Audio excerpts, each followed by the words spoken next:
A helmet is an essential piece of equipment when it comes to riding your bike, of course, but it's also super important that it's fitted to your head correctly. So let's take a look at the specifics of how to do it.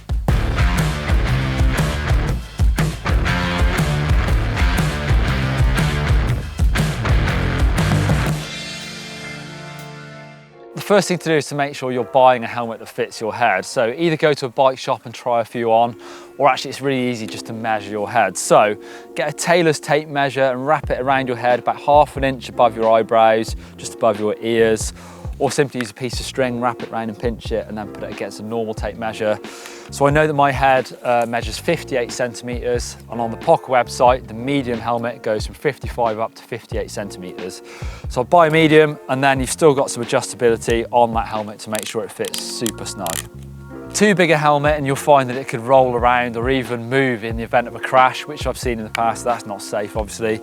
Too small a helmet, and even if you can get it on, you'll find it's probably uncomfortable and can even give you headaches. So even when you fit the helmet, make sure you've got it in the right spot. So that is about midway down your forehead. Obviously too low, so start pushing down onto your eyebrows. Or the most common one we see is probably people running them too high. You can see the whole of the forehead. Again, that's not safe. You find most of these modern helmets with that sort of rear retention system, by the time you've got that tight, it sort of cups the back of your head, and actually your helmet won't move anyway. It'll sit right in the middle of your forehead.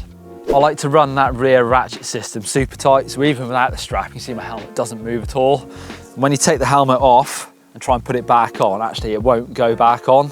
So you have to loosen it all the way off, stick your helmet on, and then just ratchet that system up so it's super nice and snug, and then I can fit the strap. You'll probably find that that rear retention system has a bit more adjustability on your helmet. So on this, it's got 3 different positions for it to come further down or further back into the helmet. And this really sort of depends on the shape of your head. And this again is just trying to get it super snug on the back of your head. And you'll probably notice that when you're riding, if your helmet moves, that's probably the one that needs adjustment. So I've got it set in the middle of the 3. I find that my helmet doesn't move at all. So the helmet fits now, just time to do that jaw strap. So clip it in, and you should have enough room to fit a couple of fingers just below your chin. So it's tight enough so the helmet can't come off in the event of a crash. I've seen that happen in the past as well. Also make sure that these ear straps are sort of centered below your ear, so actually that jaw strap sits to the back of your jaw. If they're too far forward, actually that strap can sit almost beneath your chin. So it wants to be just below the jaw. A couple of final adjustments you can do to a helmet. First one is adjusting the peak angle. So I don't like to run it too low so I can really see it. It's sort of just about in the middle so I can just see it in the top of the field of my vision. Start poking it up too high, I think it looks a bit weird, but no reason why you can't do that. Peaks are a funny one. I think if you run a helmet without a peak, you're starting to look a little bit like a roadie. Although I do have a cross-country helmet without a peak. Controversial, I know. Also, the back of this helmet, I've actually got this goggle strap. So if I choose to run goggles with this helmet, they're nice and secured on the back. Now I know that the stinking roadies love a rule or two, and they always say that your glasses must go outside your helmet straps. But where mountain bikers here, I say, it doesn't matter. You should find that your glasses fit properly if your helmet's sat nice and square, so they don't interfere with each other. So that's how to fit an open face helmet. It's pretty simple. The most common mistakes are not getting it right on your head, so too far back or too far forward, or even a little bit jaunty on the side. So just make sure that your straps are evenly tensioned and you've got that retention system nice and snug on the back of your helmet, and it should sit nice and square. So now to the full face helmet, which is of course is going to suit the more extreme riders like enduro, to downhill, to free ride, to even some dirt jumpers. Obviously the disadvantages are it's heavier, it's going to be hotter, less comfortable to wear for a longer amount of time, but the biggest advantage of course is a greater coverage. So for the bigger crashes, this is what you're going to want to be wearing. So it's the same fitment guide as it is with the open face helmet. Measure your head and buy the size helmet that fits. You'll find that most full face helmets don't have that rear retention system because the helmet comes so low. But actually they often come with different sets of pads. So this POC does come with some liner pads you can play around with. Also you find that these cheap pads, the thickness of that does really determine how snug the helmet fits. So try it on and then tailor the helmet to fit your head. But I find that with the standard pads, this is super snug on my head. The cheap pads in this helmet pop out super easily. You can see it says there 35 plus 8mm, so you can get those in different widths. to sort of push onto your cheeks a little bit more or less to make sure it does fit nice and tight in your head. Also, the way these pop out really easily, you just pull on that to release. So in the event of something like a neck injury, you don't want to be pulling the helmet on someone's head if it's really tight. So you just pop them out and it will come off super easily. So although your full face helmet is probably going to feel quite secure around your cheeks and the back of your head, it's still really, really important to make sure you have that chin strap nice and tight with those 2 fingers just underneath it. I'm sure you've seen videos like I have on the internet of people hitting their heads and the helmet coming off, so that really does come down to their chin strap not being tight enough.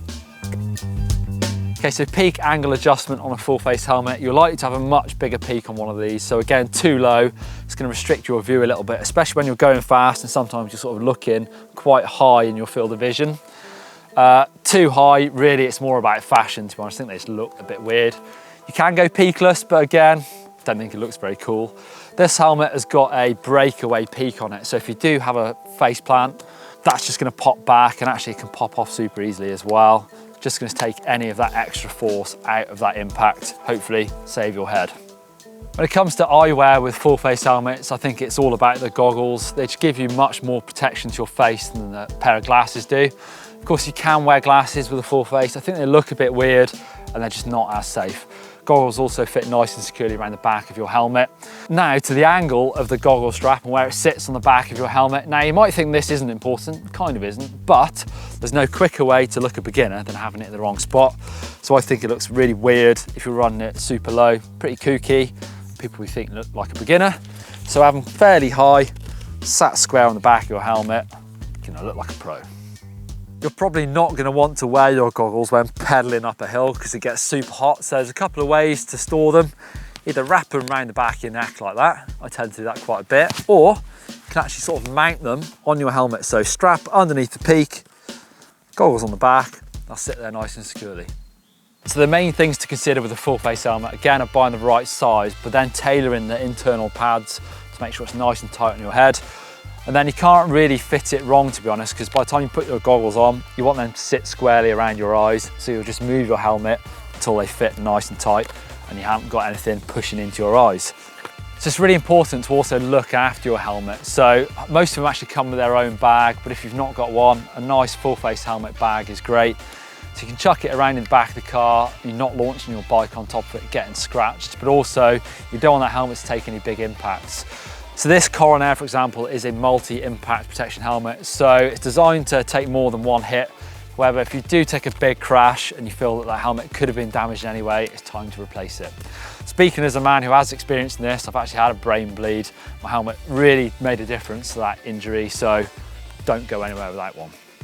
So there's just a few things to consider when buying and fitting a helmet, and it really doesn't matter how much money you're spending on a helmet if it doesn't fit properly. If you want to see a couple more videos, click over there for Speed versus Style, where me and Blake show off our different riding styles and the kit we use.